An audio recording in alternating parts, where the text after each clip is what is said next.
With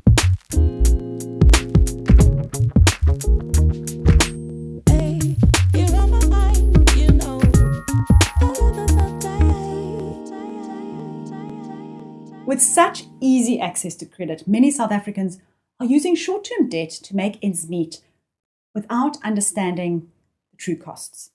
So what we're finding is that as living expenses exceed our income, rather than revising our spending, we just use our credit cards. This is leading to a real credit dependency that is just not healthy. When it comes to revolving credit, like credit cards, where you pay off only a minimum of the balance each month, and you utilize the credit again, the real cost is disguised. To give you an idea, if you had a 20,000 Rand credit card bill and you stopped using your card and you paid only the minimum amount required, it would take you 25 years to settle it. This is because the minimum amount is usually around 3% of your total outstanding balance. And as that balance decreases, so the minimum installment decreases. You may start by paying 600 Rand a month, but once your balance drops to 10,000 Rand, your minimum payment drops to 300 Rand. This is an example of what the repayment would look like. The capital in blue is just a fraction of your total repayment. This means you are mostly paying interest with very little going to settle the capital. Credit cards are effectively designed to keep you in debt. And if we live on credit lines like overdraft, store cards, and credit cards, the only ones getting rich are the banks. So you need to get that credit under control.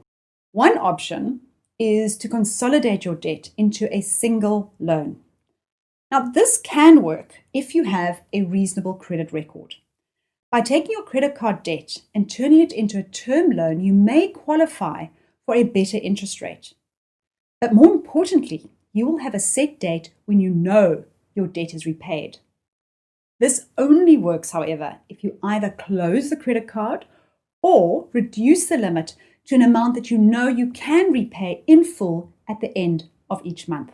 Rather than waiting for a windfall or cashing in your retirement funds to settle debt, create a debt repayment plan. Understand your total outstanding debt by drawing up a spreadsheet with all your credit agreement information, including the outstanding amount, monthly installment, interest rate, fees, and the date when it will be paid off.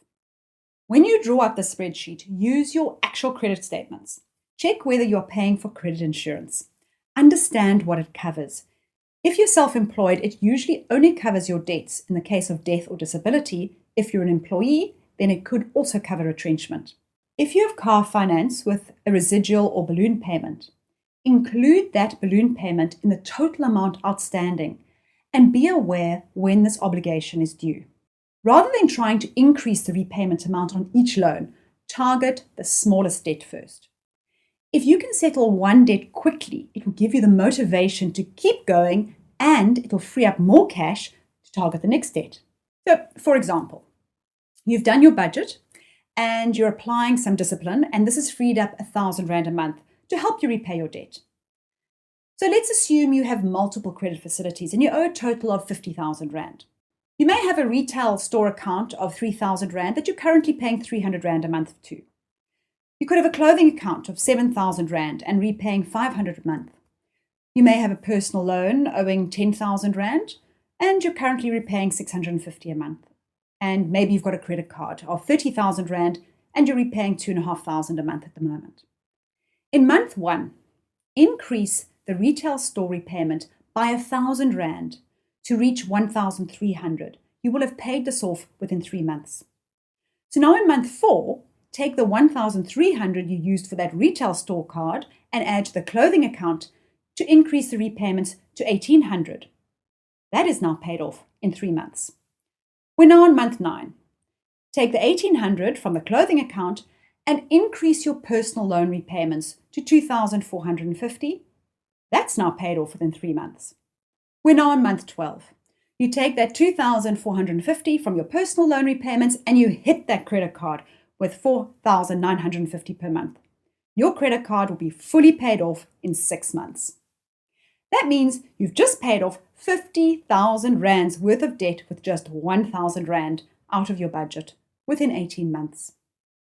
Remember, this only works if you close down those credit facilities as you pay them off. Otherwise, you will just go back into debt.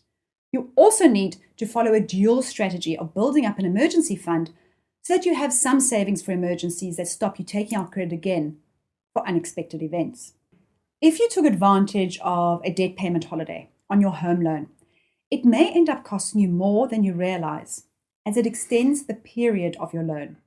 So for example, if you were 5 years into your repayment and you took a 3-month payment holiday, it would extend your home loan by an additional 14 months. So when business is back on track, focus on increasing your repayments so that you can still pay off your home loan in the original time frame and save on interest. In 12 months' time, increase your mortgage repayments by 5%. So for example, if your repayment's 10,000 Rand, increase it to 10,500 a month. If you cannot afford to do that, at least increase your repayment by 1% each year, or in this case, by just 100 Rand a month. Remember to increase that every year. You can do this by simply depositing the additional amount into your bond account monthly, or ask the bank to increase the monthly debit order. Paying off debt doesn't require a miracle. It just requires a plan and some discipline.